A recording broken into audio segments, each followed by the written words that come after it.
오늘은 주님의 오심을 기다리는 대강절 첫 주입니다. 오늘 12시에 배우신 여러분들 한 사람 한 사람을 주님의 이름으로 사랑하고 축복합니다. 오늘은 특별히 우리 M뮤직에서 연주를 해주셨는데, 늘 M뮤직은 저기 보이지 않는 곳에서 반주만 하던 팀인데 오늘 연주를 해주셨어요. 늘 애쓰는 팀입니다. 잠깐 일어나 보세요. 네, 우리 박수로 축복하고 격려하겠습니다.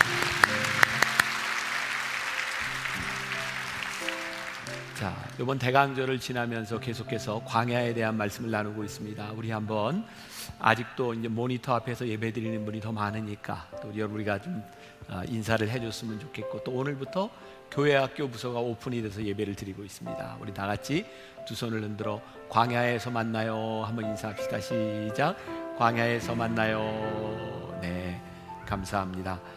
오늘 한 가지 광고만 드리겠어요. 2021년 만나교회 당회와 구역회가 12월 12일 12시 예배 후에 있습니다. 18세 이상 된 입교인 세례받은 분들은 누구나 참석할 수 있고요. 교회에 대한 관심이 있는 분들 함께 참여하시면 좋겠습니다. 잘 기억하시고, 자, 이제 오늘 광야 시리즈 두 번째 말씀 나누도록 하겠습니다. 혹시 지난주에 말씀 기억하세요? 우리 10시 예배 때는 한 10명은 기억을 한 것 같은데, 참 제 마음이 좀 그렇죠? 네, 가나안에서 만나는 광야. 그러면 이렇게라도 할 줄 알았는데 그래도 생각이 안 나세요? 네, 우리들이 8개의 광야를 우리들이 이제 만나게 됩니다.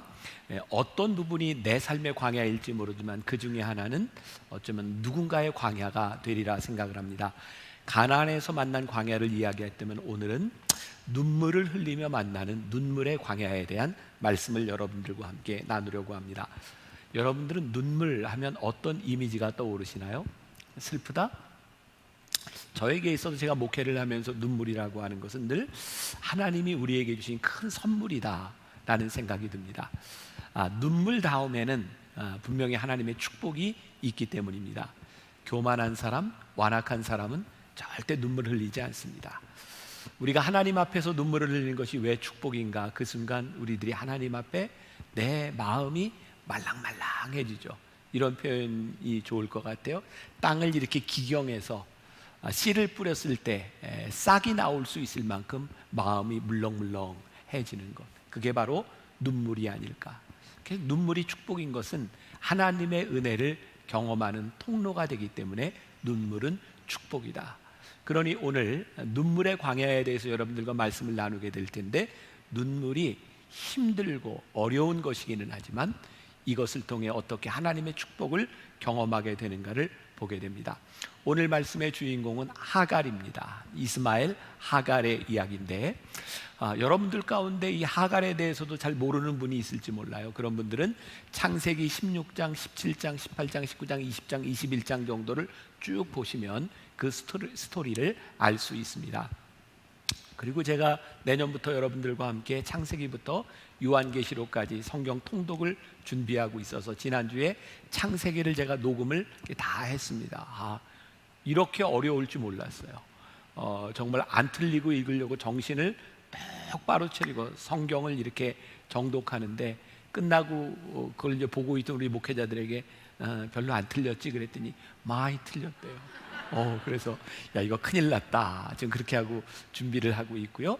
저에게 굉장히 놀라운 유익이 있었는데, 그렇게 정신을 똑바로 차리고 성경을 읽다 보니까 그동안 이렇게 보이지 않던, 깨닫지 못했던 것들이 눈에 들어오는 거였어요. 저는 내년 한 해 여러분들이 1월 1일부터 시작하는 통독을 쭉 마쳤을 때 아마 그 다음부터 여러분들이 말씀을 들을 때 말씀이 쫙 들어오는 경험을 하지 않을까, 그래서 기대를 가지고 이제 통독도 준비를 하고 있습니다. 오늘 말씀에 등장하는 하갈, 이게 하갈이라는 인물을 보면 이게 하나님의 긍휼을 받을 만한 자격이 별로 없는 것처럼 보이기도 합니다. 이 여인의 태도에 대한 문제요, 우리가 잘 모르지만 어쨌든 사라를 통하여 아브라함에게 들어가서 아이를 임신하게 되죠. 그런데 임신한 다음에 그의 여주인이었던 사라를 좀 멸시하고 어렵게 했던 인물이다, 이렇게 표현이 되기도 합니다. 어쨌든 우리가 자격으로 볼 때 이 하갈이라는 여인이 하나님의 자비하심을 받는다는 것도 그렇게 참 납득하기 힘든 부분일지도 모르겠다. C.S. 루이스의 책 순전한 기독교에 보면 이런 내용이 있어요. 인간이 빠져있는 곤경의 이유는 스스로 독립적인 위치에 서려고 하는 것, 자기가 주인인 척하기 때문에 인간은 곤경에 빠진다는 거예요. 곤경에서 나올 수 있는 유일한 길은 하나님을 향한 반역의 무기를 내려놓고 항복하며 잘못하며 빌 때에 인간은 곤경에서부터 헤어나오게 될 것이라고 이야기합니다. 다시 눈물이라는 말과 이렇게 연결시켜 봅니다. 눈물을 흘린다고 하는 것, 때로 삶을 체념하는 것과 같은 눈물의 광야, 바로 거기에서 우리는 모든 것들을 하나님 앞에 내려놓습니다. 눈물을 흘리며 하나님의 도우심을 구하게 됩니다. 그때 우리는 하나님의 은혜를 경험하는 통로로 들어가게 되죠. 체념의 순간, 어쩌면 우리들에게 가장 비극적인 순간이라고 생각될지 모르지만 그때 하나님께로 돌아가는 회개의 역사들이 우리 가운데 일어나고 우리의 교만이 깨어지게 되죠. 어떤 상황에서든지 저는 분명히 믿습니다. 우리가 흐르는 눈물은 축복이다. 오늘 저는 그런 기대를 가져요. 어제 토요일부터 오늘 예배를 드리면서 많은 분들이 이렇게 찬양과 기도 가운데 눈물을 흘리는 모습을 봤어요. 하나님, 저들의 눈물이 축복이 되게 하여 주옵소서. 오늘 하나님이 주시는 눈물 여러분들에게 임했으면 좋겠습니다. 우리가 성경에서 참 이해하기 힘든 부분, 오늘 말씀입니다. 하갈과 이스마엘이라고 하는 인물을 생각해 보세요.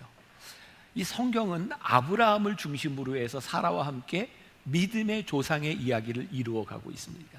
그러니까 그 스토리 가운데서 이 하갈과 이스마엘이라고 하는 인물은 거기에 들어가서 좋을 게 하나도 없는 사람이야. 마치 여기에 존재하지 않았더라면 좋았을 것을.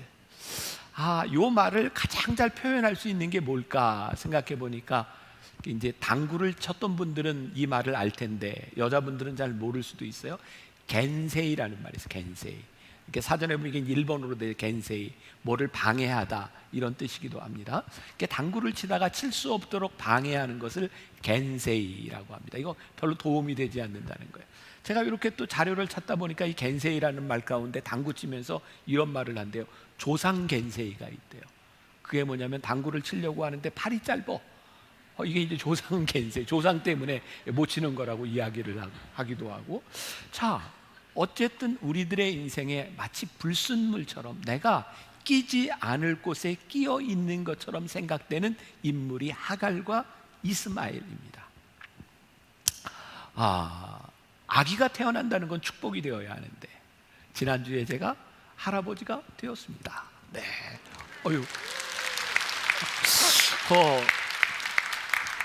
남 할아버지 된 것에 대해서 계속 이렇게 박수를 치시네요. 네, 할아버지가 됐어요. 그런데요, 우리 이제 손녀가 태어났는데 예뻐요, 예뻐. 진짜 예쁜데, 근데 문제는 얘가 큰 축복을 받으며 태어났다는 거예요. 어떻게 축복을 받았냐면 세상에 할아버지 할머니가 얼마나 많은지 몰라요.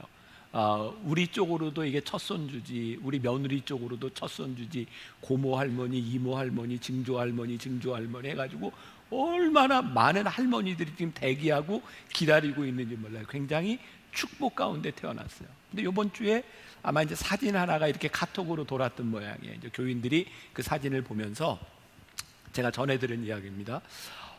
애가 참 예쁘기는 한데 왠지 목사님 스멜이 나. 이렇게 얘기를 한 것 같아요. 우리 애들이 이렇게 별로 기뻐할 이야기는 아니죠. 그런데 우리 며느리가 참 지혜롭게 이렇게 말을 했다 그래요. 아유, 교인들의 사랑을 많이 받겠네요. 그렇게 이제 표현을 했다 그래요. 어쨌든 그 기쁨과 기다림 가운데 생명이 태어난다고 하는 것도 얼마나 감사한 일이겠습니까? 그런데 이 이스마엘이라고 하는 인물은 그렇게 태어나지 않은 거죠. 모르겠어요. 여러분들의 인생 가운데도 그런 것들이 느껴지는 분이 있을지 몰라요. 내가 왜 이 가정에 태어났을까? 나는 왜 사랑을 받지 못하는 존재가 되었을까? 나는 왜 이 공동체 안에서 불순물처럼 느껴지는 존재가 되었는가? 마치 나로 인하여 평화도 깨어지고 나로 인하여 가정이 힘들어지는 것처럼, 나로 인하여 불행이 온 것처럼 생겨지는 그런 일들. 오늘 본문은 바로 그들의 인생을 저주받은 인생이라고 생각되는 어머니와 아들의 이야기입니다. 오늘 본문 말씀은 이 하갈과 이스마엘이 광야로 쫓겨나는 그런 장면이죠. 자, 창세기 21장 14절에 보니까 이렇게 되어 있어요. 아브라함이 아침에 일찍이 일어나 떡과 물 한 가죽 부대를 가져다가 하갈의 어깨에 메어주고 그 아이를 데리고 가게 하니 하갈이 나가서 부엘세바 광야에서 방황하더니, 아침 일찍 아브라함이 떡과 물을 챙겨주었다라고 되어 있습니다. 굉장히 인자함이 느껴지시나요? 조금만 생각해 보면 그건 인자함이 아니라 너무나 잔인한 모습이죠. 한 여인과 아이를 데리고 광야로 나가는 그 사람에게 한 가죽 부대의 물과 떡이라고 하는 것이 얼마나 버틸 수 있겠습니까? 그 광야에서 헤매다 물 떨어지고 떡이 떨어지면 들짐승의 밥이 될지도 모르는 일. 어쩌면 아브라함은 이들을 챙겨줬다라기보다는 그를 버렸다라고 하는 것이 옳을 것 같기도 합니다. 그런데 오늘 이 아브라함에게도 버림받은 이 불쌍한 여인 하갈을 하나님이 버리지 않으셨다는 거예요. 이 땅에 누구도 실수 없이 재수 없이 태어난 인생은 없다는 거예요. 사람들의 실수로 태어났을지 몰라도 하나님께서 눈물의 기도를 들으시고 하나님께서 그 인생에 자비를 베풀어 주시는 이야기, 그게 오늘 하갈과 이스마엘의 이야기입니다. 억울하다고 생각하고 아무도 나의 서러움을 알아주지 않는 그 광야의 한 복판에서, 그 인생의 광야 한 가운데서 눈물을 흘리는 그 여인을 하나님이 그냥 내버려 두시지 않았다는 거예요. 저는 오늘 말씀을 듣는 누군가는 여러분들 가운데 그런 인생의 광야에서 눈물을 흘리는 분이 있을 거라고 생각해요.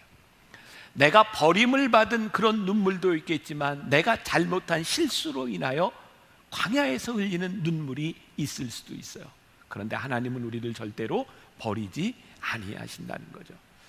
자, 성경을 우리들이 보면서 조금 우리들이 다른 시각으로 볼 수도 있겠다라는 생각이 드는데, 하갈이 아이를 임신했을 때 그의 여주인이었던 사라를 멸시했다라고 되어 있는데, 사실 진짜 하갈이 그의 여주인을 멸시했을까?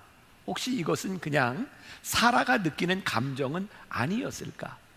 당시 근동지방의 상황에서 그 아이가 태어나도 당연히 자기의 아이가 아니라 자기 주인의 아이가 될 것이라는 것을 알고 있는 그 상황 가운데서 마음이 산란하기는 했겠지만 과연 자기 주인을 멸시했을까?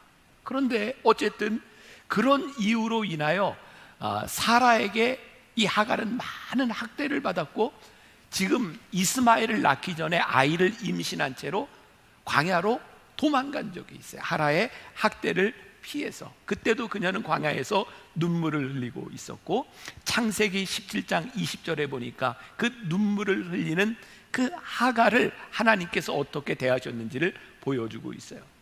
이스마엘에 대하여, 그가 낳은 아들 이스마엘에 대하여 내가 내 말을 들었나니 내가 그에게 복을 주어 그를 매우 크게 생육하고 번성하게 할지라. 그가 12두령을 낳으리니 내가 그를 큰 나라가 되게 하려니와.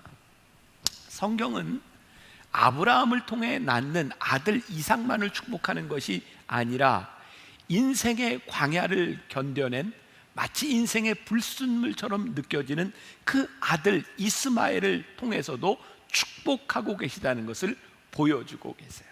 고난과 저주 속에서 태어난 것처럼 보이는 아이에게도 하나님의 인도하심이 있다.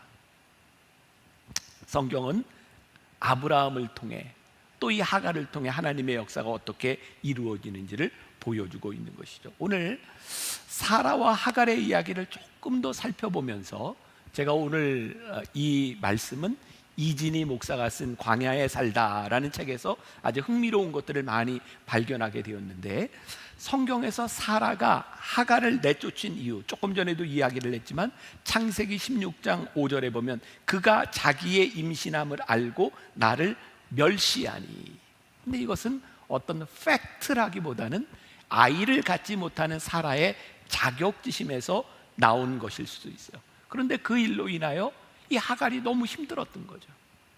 자, 우리가 성경을 보면서 흔히 이런 생각하죠. 우리가 본받아야 될 믿음의 영웅 아브라함, 야, 믿음의 조상 아브라함과 사라. 그런데 지난주에도 그런 말씀을 드렸지만 성경을 통해서 이렇게 쭉 보는 아브라함과 사라라고 하는 인물이 그렇게 좋은, 그렇게 대단한, 그렇게 믿음이 있는 사람이 아니었던 것 같아요. 성경을 유심히 보십시오. 그런데 그들을 하나님이 끝까지 놓지 않으셨던 이유는 그들의 믿음의 자격에 있는 것이 아니라 하나님의 약속의 신실하심으로 인하여 그들을 버리지 않았던 것을 우리들이 보게 되죠. 자, 하갈이 임신한 상태에서 그의 여주인 사라를 피해 광야로 도망갔을 때 하나님께서 창세기 16장 9절에서 이렇게 말씀하세요. 보세요, 제가 읽어드립니다. 9절, 내 여주인에게로 돌아가서 그 수하에 복종하라. 이 부분에 해당되는 이 구절을 히브리어로 직역하면 이런 뜻이 된답니다. 저는 히브리어를 잘 못해요. 그냥 그 글을 그대로 옮겨봅니다. 여주인에게로 돌아가서 그녀의 손 아래서 계속 학대를 당하라. 하나님 너무 잔인하지 않아요? 학대를 피해서 도망왔는데 하나님께서 하시는 말씀이 뭐냐면 너 돌아가서 학대를 당하라. 학대를 참고 견디라. 이 말씀을 가만히 묵상하다 보니까 하나님이 굉장히 잔인하게 말씀을 하고 있는 것 같은데 가만히 생각해 보면 그게 잔인함이 아니라 정답이더라고요. 예를 들어볼까요? 여러분들의 아들을 군대 보냈는데 얘가 휴가를 나와서 엄마한테, 엄마, 나 정말 도저히 나를 괴롭히는 사람 때문에 저 군대로 돌아갈 수 없어. 그때 엄마가 그래, 생각 잘했다, 여기서 엄마랑 살자. 그게 그 아이에게 해답이 될 수 있을까요? 아니죠. 힘들지. 그렇지만 돌아가서 네가 그 시간을 잘 견뎌야 돼. 여러분들의 인생에 눈물의 광야를 지나는, 억울한 광야를 지나는 그 시간 가운데 그것을 회피하는 것이 정답이 아니라 하나님께서 그래, 너 거기 가서 그 시간을 지내. 왜냐하면 하나님께서 약속해 주셨기 때문에, 내가 너를 버리지 아니하라고 약속해 주셨기 때문에 우리들이 그 광야를 견디고 그 고난을 견디고 나갈 수 있는 거예요. 자, 그렇게 하갈이 사라에게 쫓겨서 도망갔던 그 도망함이 있고, 또 하나 오늘 본문에 나오는 이제 이삭을 낳고 이스마엘의 나이가 14살쯤 되었을 때에 이제 다시 쫓겨나는 장면이 오늘의 본문 말씀이거든요. 창세기 21장 9절에 보니까 쫓아나게 된 이유가 이렇게 나와 있어요. 사라가 본즉 아브라함의 아들 애굽 여인 하갈의 아들이 이삭을 놀리는지라. 놀렸다고 되어 있어요. 이 말은 웃다라는 말이 될 수도 있어요. 창세기 21장 9절에 공동번역 성경에 보면 이렇게 번역을 하고 있습니다. 그런데 사라는 이집트 여자 하갈이 아브라함에게 낳아준 아들이 자기 아들 이삭과 함께 노는 것을 보고. 굉장히 다른 뉘앙스입니다. 자, 이렇게 비유할 수 있겠죠. 아유, 권사님들 보면서 아이고 놀고 계시군요, 이렇게 얘기하는 걸까? 놀고 있네. 이게 뭔가 다른지, 이게 똑같이 놀고 있다는 말인데 참 신비로운 것은 사라가 자기의 관점으로 모든 것을 보고 있었다는 거예요. 그리고 광야를 살다라는 책에 보면 그 이유를 이렇게 설명하고 있어요. 아주 흥미롭습니다. 제가 읽어드립니다. 이스마엘은 이삭을 희롱한 것이 아니라 이삭과 함께 놀고 있었다. 하지만 100번 양보해서 희롱했다고 하자, 그것이 그렇게 심각한 문제인가? 사실 이스마엘과 이삭은 14살 차이가 난다. 놀리고 말고 할 게 뭐가 있겠는가? 이스마엘이 이삭과 함께 놀아주는 것만도 사라가 고마워해야 할 일이다. 그렇다면 사라는 왜 노는 모습을 보고 그를 내쫓을 생각을 한 것일까? 사라가 진짜 걱정했던 것은 상속 문제였다. 창세기 21장 10절에 바로 그 다음 절에 보니까 이렇게 되어 있어요. 이 여종과 그 아들을 내쫓으라. 이 종의 아들은 내 아들 이삭과 함께 기업을 얻지 못하리라. 사라가 걱정한 것은 이 이스마엘이 있음으로 인하여 이삭이 다 받을 수 있는 유업을 이스마엘이 같이 받을까 봐. 자, 여기에서 우리들이 결정적으로 깨닫게 되는 것이 있어요. 사라라고 하는 이 여인, 그리고 사라의 말을 듣고 그 아이를 내 마음대로 해라, 이렇게 쫓아내도 좋다라고 말한 아브라함, 이들은 과연 믿음의 자격이 있는 사람인가? 믿음의 조상이 될 만한 자격이 있는 사람인가? 우리가 다시 한번 깨닫게 되는 거예요. 그들의 믿음의 자격이 아니라 하나님의 약속에 신실함이 없었더라면 그들은 결코 믿음의 조상이 될 수 없었을 것이라는 거예요. 그리고 또 하나 놀라운 사실을 깨닫게 되는데, 하나님께서는 그들을 믿음의 조상으로 삼으셨지만 아브라함과 사라에게 눈물의 광야를 경험하게 하셨다는 거예요. 여러분들 잘 기억하십시오.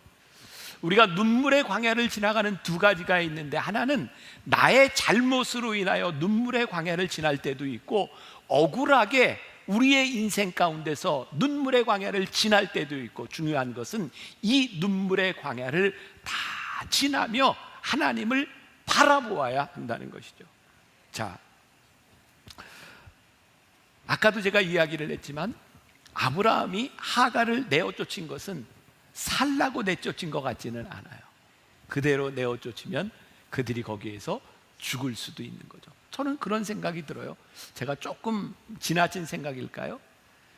하갈과 이스마엘이 거기에서 죽었더라면 아브라함과 사라는 살인자가 되지 않았을까요? 어쩌면 하나님께서는 그들을 살리셔서 아브라함과 사라도 보호하고 계심을 보게 되죠. 그러나 아브라함과 사라도 그 일로 인하여 피눈물을 흘려요.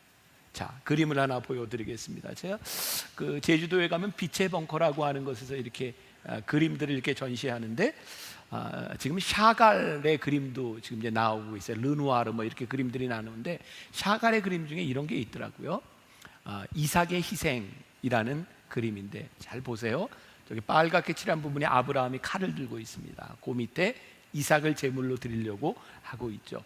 저 위에 예수님이 십자가를 지시는 모습, 어떤 희생의 모형, 이런 것들을 보여주고 있어요. 샤갈은 이 그림에서 어떤 팩트라기보다는 자기가 해석하고 있는 것을 그리고 있는 거예요. 자, 잘 보이지 않지만 여러분들이 보기에 이렇게 왼쪽에 나무 덤풀이 하나 보이고 있어요. 그리고 거기에 여인이 하나 절규하고 있습니다. 저게 누구냐면 사라입니다. 이건 성경 이야기가 아니에요. 샤갈의 해석입니다. 아브라함이 이삭을 죽이려고 하는 저 모습, 사라는 하갈과 이스마엘을 죽음 가운데 몰아넣고 그 여인이 가슴 아프게 통곡했던 그 아픔을 바로 이삭이 제물로 드려지는 저 순간 절규하며 그 아픔을 맛보고 있다. 광야에 살다라는 책에 이렇게 되어 있습니다. 좀 읽어드립니다. 하갈이 죽어가는 이스마엘을 바라보면서 통곡했듯이 사라도 죽을 뻔한 아들 이삭 때문에 통곡해야 했다. 하갈에게 피눈물을 흘리게 한 사라 자신 역시도 피눈물을 흘리게 된 것이다. 아브라함은 어땠는가? 이삭을 위해 이스마엘을 버렸더니 하나님이 그에게 이삭을 달라고 하셨다. 아들 둘 가운데 하나는 버리고 하나만 남았는데 그 하나를 하나님이 바치라고 하시는 것이다. 하갈이 남편에게 버림받고 광야로 쫓겨날 때 죽어가는 아들을 바라보며 느꼈던 바로 그 심정이 아니었을까? 어쨌든 아브라함도 사라도 하갈도 이스마엘도 그들의 인생의 광야 가운데서 아픈 눈물을 경험하게 됩니다. 그런데 중요한 것은 이 눈물 가운데 하나님이 찾아오셨다는 거예요. 창세기 16장 11절에 하나님께서 직접 지어주신 이름 이스마엘이 나와요. 이렇게 되어 있어요. 그 이름을 이스마엘이라 하라. 하갈의 뱃속에 있는 아들을 향해 이는 여호와께서 내 고통을 들으셨음이니라. 고통 가운데서 그 고통을 들으셨다고 말씀하고 있어요. 자, 오늘 본문 16절 말씀은 이삭이 젖될 때 나이가 되었을 즈음 쫓아나는, 광야로 쫓겨나는 비참한 울부짖는 하갈의 모습을 보여주고 있죠. 21장 16절 어떤 모습이에요? 이르되 아이가 죽는 것을 참아보지 못하겠다 하고 화살 한바탕 거리 떨어져 마주 앉아 바라보며 소리내어 우니. 화살 한바탕이면 이렇게 활을 딱 쏘았을 때 한 50m쯤 떨어진 거리라. 그러니까 여기에서 저 끝에쯤 될 것 같아요. 왜 그랬을까요? 생각을 해보세요. 이제 광야에서 먹을 것, 물이 다 떨어져서 죽게 되었는데 그 죽어가는 아들을 참아 볼 수가 없어서 화살 한바탕쯤 떨어진 그 거리에 아들을 놓고 하갈은 여기에서 절규하고 울고 있는 거예요. 바로 이 상황 가운데서 다음 절을 보니까 이렇게 되어 있어요. 하나님이 그 어린아이의 소리를 들으셨으므로, 어떤 소리? 어린아이의 울부짖는 소리를 들으셨으므로 하나님의 사자가 하늘에서부터 하갈을 불러 이르시되 하갈아 무슨 일이냐 두려워하지 말라 하나님이 저기 있는 아이의 소리를 들으셨나이다. 하나님께서 그 아이의 울부짖음을 들으셨다는 거예요. 말씀을 준비하면서 이것저것 자료를 찾다가 본 그림이 두 개 있습니다. 하나는 장 바프티스트 카미유 코로의 광야의 하갈이라는 그림입니다. 저 그림을 잘 보고 이미지를 머릿속에 좀 넣어두세요. 저 하갈의 모습 보이시죠? 이스마엘의 모습이 보이시죠? 네, 또 하나의 그림이 있는데 그 또 하나는 그 체코의 화가였던 이마누엘 크레센츠 리슈카라고 하는 사람이 쓴 거예요. 자, 저기에도 이삭이 있고 하갈의 모습이 있습니다. 이미지를 두 개 다 넣어 놓으셨나요?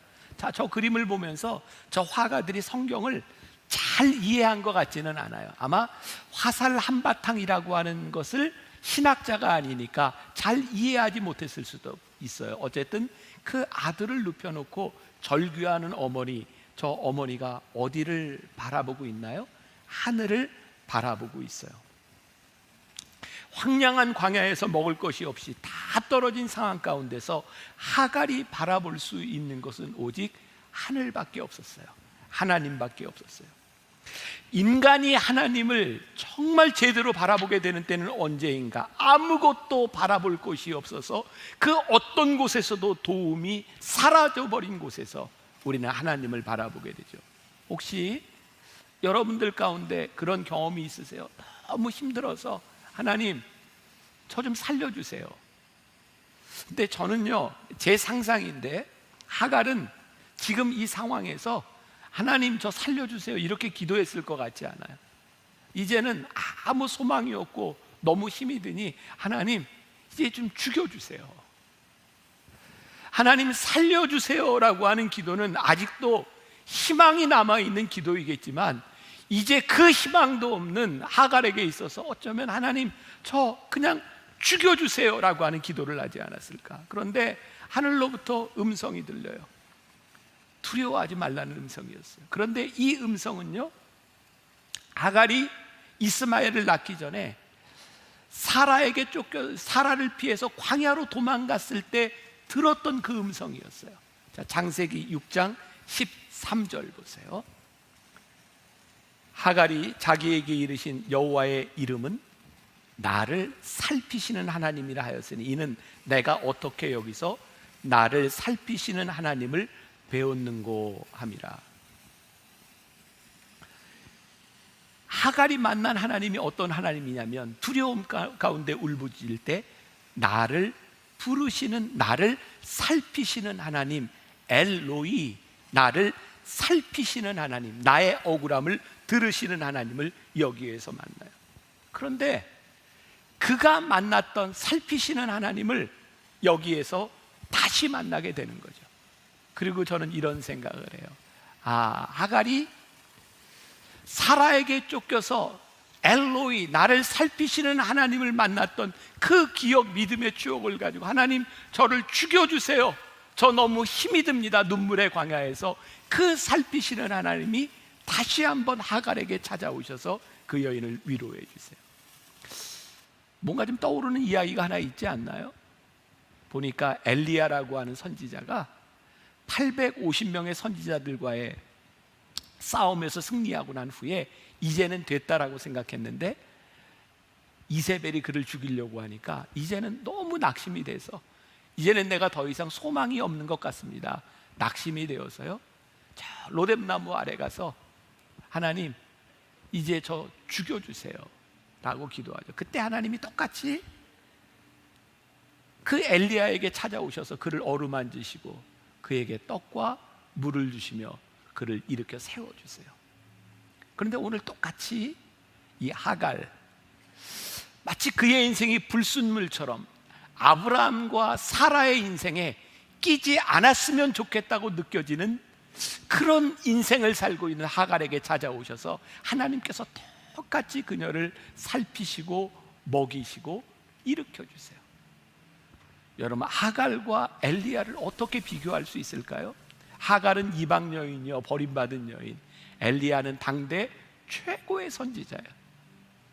놀라운 사실을 발견합니다. 엘리야를 살피셨던 엘로이의 하나님께서 하갈도 살피시는 엘로이의 하나님이시고, 그 하나님은 오늘 우리를 살피시는 엘로이의 하나님이시구나. 여러분들 가운데 아마 원치 않는 광야를 지나가야 되는 분이 있을 거예요. 그런가 하면 여러분들의 잘못으로 인하여 피눈물이 나는 눈물의 광야를 지나가는 사람도 있을 거예요. 그런데 그 광야에서 우리들이 눈물을 흘리며 하나님께 기도할 때 우리를 살피시는 엘로이의 하나님께서 우리들에게 오셔서 우리를 먹이시고 입히시고 우리를 일으켜 세우신다는 거예요. 여러분들 가운데 많은 상처가 있는 분이 있을 거예요.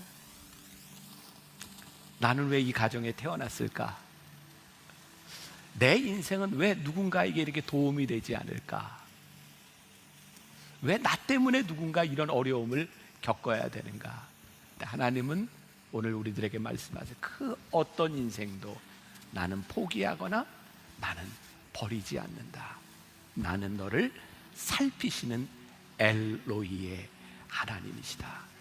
오늘 이 엘로이의 하나님 이 이름 붙들고 여러분들의 인생의 광야로 나갈 수 있기를 주님의 이름으로 간절히 축원합니다. 우리 같이 부르고 싶은 찬양이 있습니다. 날마다 숨쉬는 순간마다. 우리 가사를 생각하며 함께 찬양하고 기도하면 좋겠어요.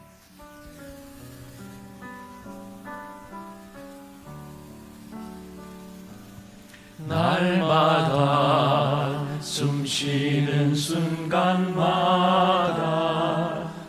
내 앞에 어려운 일 보내 주님 앞에 이 몸을 맡길 때 슬픔 없네 두려움 없네 주님의 그 자비로운 손길 항상 좋은 것 주시도다 사랑스레 아픔과 기쁨을 수고와 평화와 안식을 날마다 주님 내 곁에 계셔 자비로 날 감싸 주시네 주님 앞에 이 몸을 맡길 때 힘 주시네 위로함 주네 어린 나를 품에 안으시사 항상 평안함 주시도다 내가 살아 숨을 쉬는 동안 살피신다 약속하셨네 인생의 어려운 순간만 우리의 시간을 지나가고 주의 약속 생각해 눈물의 광야에서 눈물을 흘리며 하나님께 내 부르짖는 맘속에 주님 도와주세요. 주님 함께 해주세요. 눈물 흘리는 그들 가운데 하나님 찾아오셔서 우리를 살피시는 하나님 엘로이의 하나님을 우리가 만나는 그 어떤 인생에 실수로 태어난 사람이 그 어느 누구도 우리의 인생 가운데 실수로 태어난 자들이 없는 아버지 하나님 우리의 인생 가운데 하나님의 약속 하나님의 손길이 있음을 믿습니다. 우리의 자격 아버지 하나님 우리의 능력이 아니라 하나님 우리를 부르심으로 인하여 우리가 하나님 앞에 설 수 있음을 아버지 하나님 믿음으로 고백하오니 주님 우리의 인생의 광야에서 엘로이의 하나님 우리를 살피시는 하나님 우리를 어루만지시고 우리를 일으키시는 하나님 그 하나님을 우리들이 인생의 광야 아버지 하나님 오늘 우리들에게 견디라고 말씀하실 때 그곳에서 믿음으로 견딜 수 있는 사람들 하늘을 바라볼 수 있는 사람들 하나님을 바라볼 수 있는 사람들에게 바라보며 모든 어려움이 기도다 흘러가는 순간순간마다 주님 약속 새겨봅니다. 제가 기도하기 전에 여러분들이 함께 찬양을 그냥 들어도 좋겠고요. 여러분들 따라 부르셔도 좋고 광야를 지날 때 우리 설교 전에 불렀던 찬양 우리 한번 들을 분들은 듣고 따라할 분들은 따라하고 그리고 제가 말씀 이제 기도로 마치려고 합니다.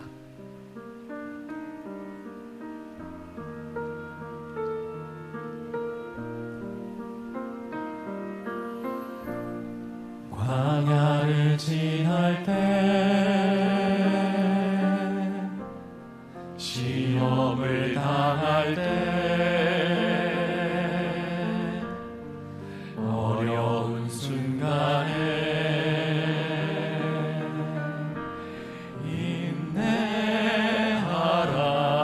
인내하라 주 너를 흔들사 감추인 어두움 드러내 주시리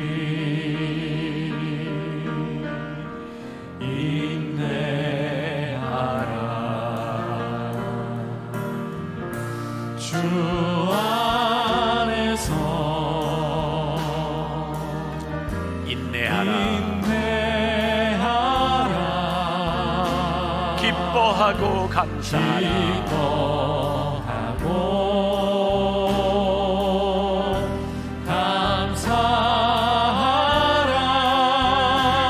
감사하라 주의 방패 되사 그 선하심으로 늘 함께 하시며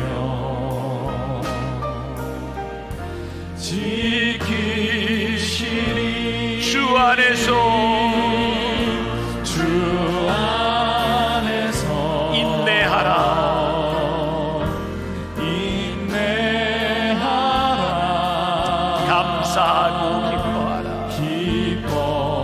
감사하고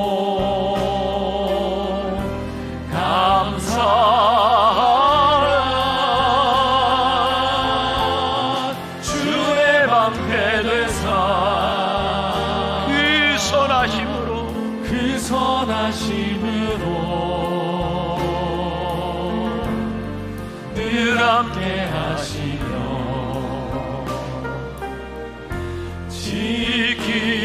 우리 한 번만 더 주 안에서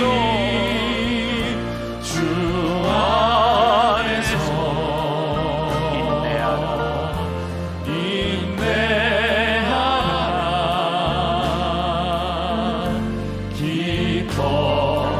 기뻐하고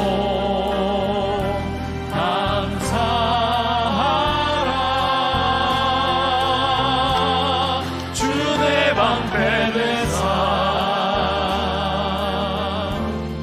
그 선하심으로 늘 함께 하시며 지키시리.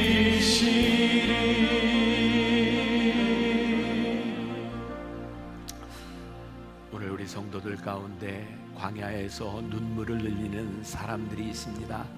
주님, 참 힘든 시간을 지나가고 있습니다. 그런데 우리 주님이 우리들에게 이렇게 말씀하십니다. 인내하라, 네가 견디라고 말씀하십니다. 우리 하나님께서 우리를 살피시리라 말씀하십니다. 내가 너의 눈물을 보았고 내가 너의 부르짖음을 들었노라. 우리 하나님께서 우리를 살피시리라고 엘로이의 하나님께서 우리들에게 말씀하십니다. 주님, 혹시 우리의 잘못함으로 인하여, 우리의 범죄함으로 인하여, 우리의 소홀함으로 인하여 인생의 깊은 광야를 지나는 사람이 있습니까? 주님, 인내하며 이기게 하시고 주님을 바라보며 회개하게 하시고 눈물 흘리는 자에게 주님 약속하신 그 약속을 받을 수 있는 우리 귀한 성도들이 되게 하여 주옵소서. 주님, 누군가는 힘든 경제적인 상황 가운데서 물질로 인하여 범죄하지 않게 하시고 물질로 인하여 교만하지 않게 하여 주옵시고, 오늘도 하나님 앞에 드려진 귀한 예물들이 하늘나라를 위하여 아름답게 쓰여지게 하시고 우리 성도들 이 땅 위에서 곤고함을 당하지 아니하도록 주님 축복하여 주옵소서. 지금은 우리 주 예수 그리스도의 은혜와 하나님 아버지의 무한하신 사랑과 성령의 인도하심이 눈물의 광야를 지나지만 엘로이의 하나님을 붙들고 나아가는 당신의 사랑하는 모든 백성들 위해 지금부터 영원까지 함께 하시기를 간절히 축원하옵나이다. 아멘.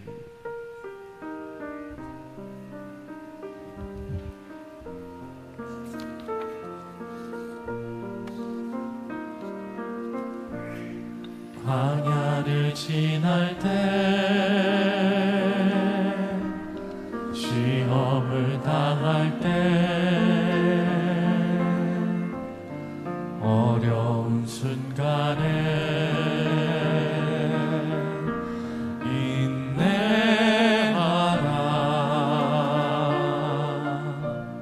주 너를 인도사 감추인 어두움 드러내 주시리. 인내하라.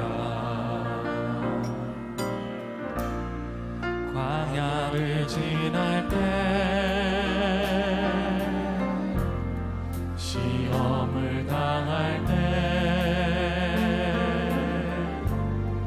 어려운 순간에 기뻐하라.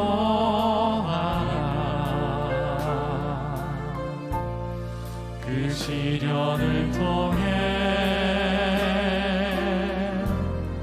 너를 단련하사 정금같이 되리.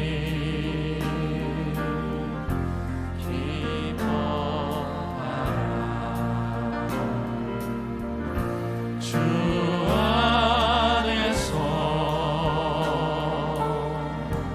인내하라.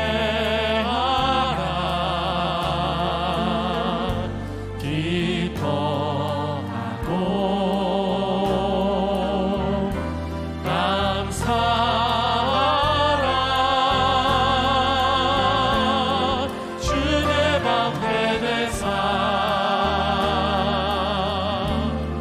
그 선하심으로 늘 함께 하시며 지키시리.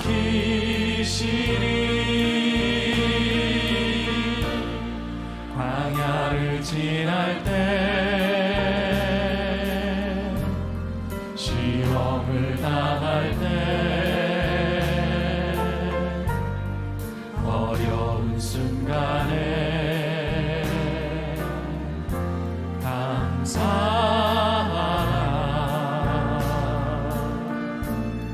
모든 일 합하여 선을 이루시며 승리케 하시리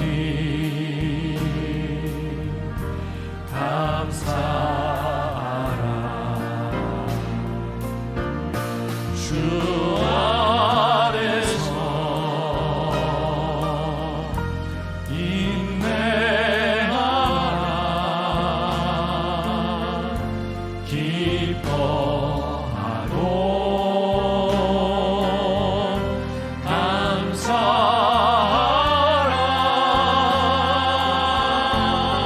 주의 방패 되사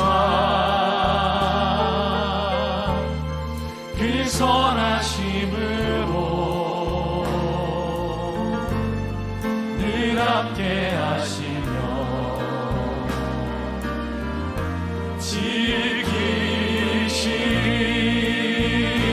지키시리. 주 안에서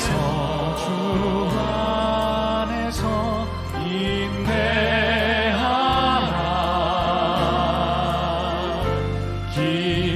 기뻐하고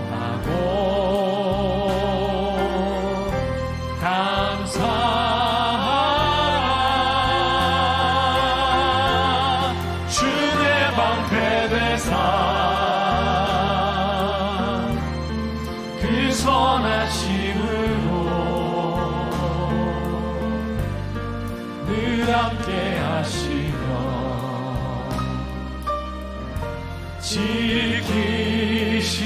지키시리. 주 안에서 인내하라. 기뻐하고 감사하라.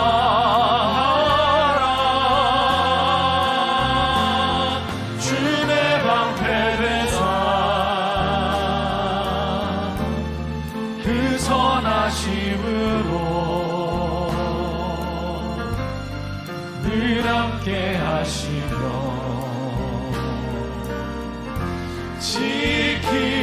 지키시리.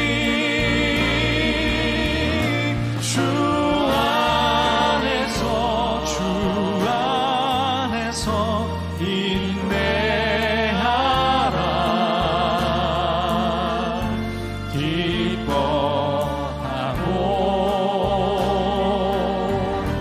감사하라.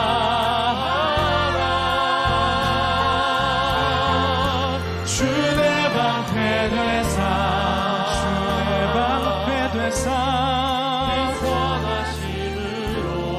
그 선하심으로 늘 함께 하시며 지키시리. 주 안에서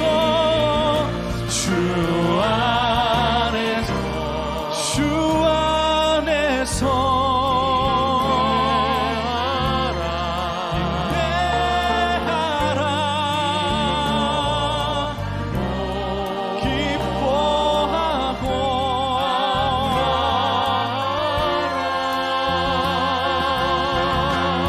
주의 방패 되사 그 선하심으로 늘 함께 하시며 지키. 주 안에서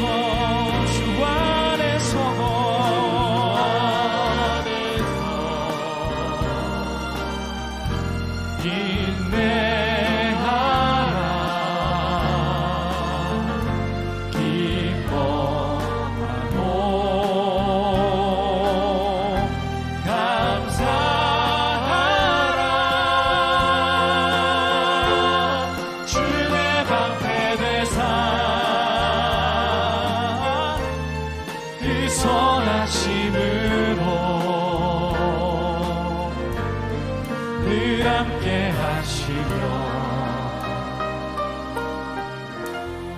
지키